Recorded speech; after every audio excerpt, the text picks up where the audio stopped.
The Grizzco Splatana was introduced in Splatoon 3 in December 2022. It is a middleweight rare weapon that only appears during some random weapon rotations. It has the appearance of an illegitimately modified Splatana stamper and has one of the most powerful charged attacks of any weapon in the game. It is also one of only 2 weapons that can pierce through armour. However, like other Grizzco weapons, it has a few drawbacks and a bit of nuance to the way you play it. Let's discuss how you can get the most out of the Grizzco Splatana in SalmonRun.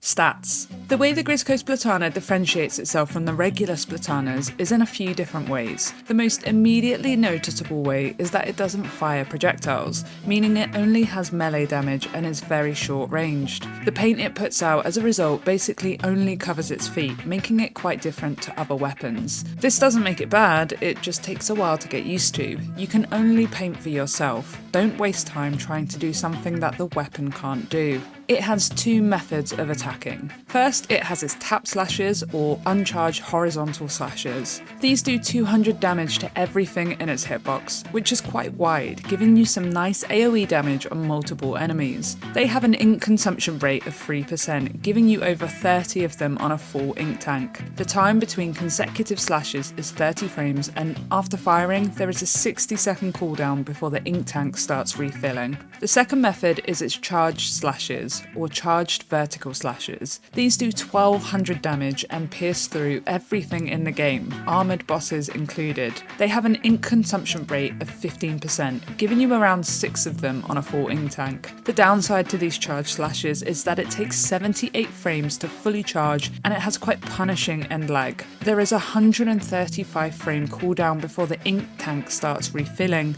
You are also heavily slowed down when holding a charge. The Grizzco Splatana cannot store its charges, meaning once you commit to a charge slash, you want to see it through, otherwise you lose the time spent charging it. It can lunge forward like the regular Splatanas can. You'll need to hold forward to do this. If you don't want to lunge forward, jumping helps mitigate this. I'm sure all of us have gone flying at some point when we didn't mean to. I went for the wrong steelhead. Incredible. Jumping before releasing the hold ensures you don't lunge forward. Mobility and ink tank are great, meaning you don't feel like you're weighted down or constantly out of ink like some of the other Grizzco weapons do. You have a good ink tank for splat bombs, but I'd only ever use these if you absolutely have to, like during Mud Mouse for example. You can use the weapon to damage the Mud Mouse, but it's often safer and faster to use bombs. A steep learning curve with this weapon is learning when to tap, when to charge, and recognising the limitations of the weapon itself. Boss slaying. The Grizzco Splatana's ability to inflict 1200 damage means that it can destroy every boss in one shot in regular day waves. The question then becomes, is it better to charge a slash for that 1200 damage, or is it better to tap slash with more speed for 200 damage per slash? Well, truth be told, it varies, and it's something that comes with time with this weapon. It won't always be a simple this or that, and it will also change quite frequently. What is important to recognise is that both methods, tap slashes or charge slashes, are very effective and extremely powerful. I'll talk about both methods here with some recommendations, but it's up to you to determine which method is best suited in the moment. Steelheads can be one shot with a charge slash. You can aim anywhere on its body and it doesn't need to be attacking. This is, more often than not, the best way to manage them, as the range of the Grizzco stamper means you're likely never going to be able to reach the bomb. On certain maps you could, but I'd recommend using the charge slash. It's so much simpler. For flyfish, you should aim a charge slash in the middle, right where the small fry is. You might not always have the chance to do this. Flyfish positioning on certain maps can make it tricky. Don't feel like you can't use bombs if you don't have a choice. For drizzlers, you can charge slash them and take them down in one hit, regardless if it's shielded or not. Tap slashes are fine, but why wait when you can defeat them before they attack? The same goes for scrappers. You can tap slash them to stun them, and then tap slash the exposed weak part, but if you're able to charge your weapon, you can take them down in one shot. Flipper floppers, maws, and big shots all have 1200 HP, meaning it's feasible to one-shot them with a charge slash. But like I mentioned before, you may not have the safety and time to charge a slash, especially if you're not confident with the weapon. Flipper floppers can be shot out of the air or just as they're leaping out from the ground. Maws can actually be hit even when they're submerged, and big shots, well, it doesn't take much longer to tap shot them, so it depends on what you think is the best play. Remember, you're able to hit multiple enemies at once, so make sure you're always trying to take advantage of that. For slamming lids, steel eels, and stingers, it is way more efficient to tap slash them. Charging a shot here is overkill and not worth the time.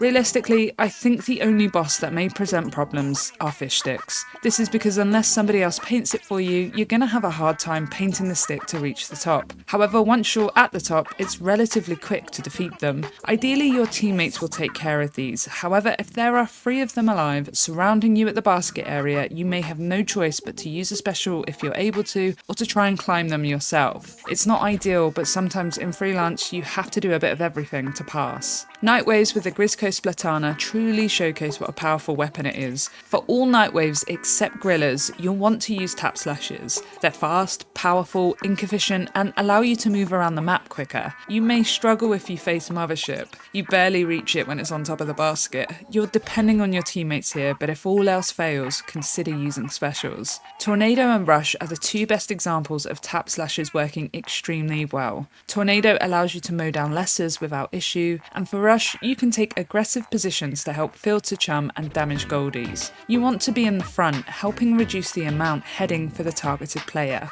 Grillers is where the Grizzco Splatana truly shines though. It's the most powerful weapon you can get for this wave, being able to simply one-shot them with a charged slash. There's no need to stun them or wait for its tail to be exposed. You attack them when you're ready. For king waves, you can kind of do everything, but you'll need to pay attention to your comp. As the Grizzco Splatana, you may be the most powerful weapon on the team, and given the lack of range, you might find that it makes more sense to do boss management. But I think it's always important to be damaging the kings as much as possible. With that 1200 charge slash, you can substantially damage Kohizuna and Megalodontia. For Ouroboros though, you'll just have to launch the eggs. For lessers, the Grizzco Splatana can efficiently manage them. With fast tap slashes at 200 damage each, you can run your way through them with little problems. The AoE of the slashes allows you to hit multiple at once, and the Great Ink Tank allows you to do this for quite some time without the need to refill your ink tank. I'll speak more about lessers later on in the video. Weapon roll. It's not common for weapons in SalmonRun to only have one roll and limited scope to do anything else, but this is very much the case for the Grizzco Splatana. Your main focus is killing. If your main focus isn't killing, then you're going to dislike it, as it really doesn't do anything else. You have the ability to pierce through the armor of everything in the game. Why would you choose not to do that? I mean, outside of the efficiency, it's also really fun. And in a game that has egg throwing and cannons to launch eggs back to basket, you're not terribly punished for slaying bosses early if you think you need to. The part that requires practice is understanding the limitations of the weapon. Yes, it's powerful, but it's also a bit time consuming to charge the weapon, and of course, you're really vulnerable when doing so. Then you have its short range to play around. This is not something that will immediately click with you. I'm not sure the Grizzco Splatana is comparable to any other weapon in the game, so we've all been forced to learn to use this weapon in a unique, new way. When it was first released, I was dreadful with it, but that was because I kept trying to use it in ways that didn't benefit it. Once you learn that you're never going to be able to do anything other than kill with it, you'll start to unlock the full potential of it. For newer players, or for players that don't like this weapon because of the aforementioned shortcomings, I challenge you to play this weapon a bit more selfishly and see how you get on. I appreciate that may sound counterintuitive given that SalmonRun is a team game, but the Grizzco Splatana can't do anything other than slay, so trying to play defensively or supportively or passively will never truly feel satisfying. Your teammates should focus on supporting you, and I encourage viewers of this video to really recognise that when you have a teammate with a Grizzco Splatana, the best thing you can do is support them, and supporting them looks like painting for them where their range can't, and potentially covering for them when they're charging the weapon. Not prioritising the damage this weapon is capable of doing is wasting it. Efficiency. The Grizzco Splatana is one of only 2 weapons in the game that can pierce through armour and damage enemies, the other being the Grizzco Slosher, which I have a video for already if you need help with that weapon.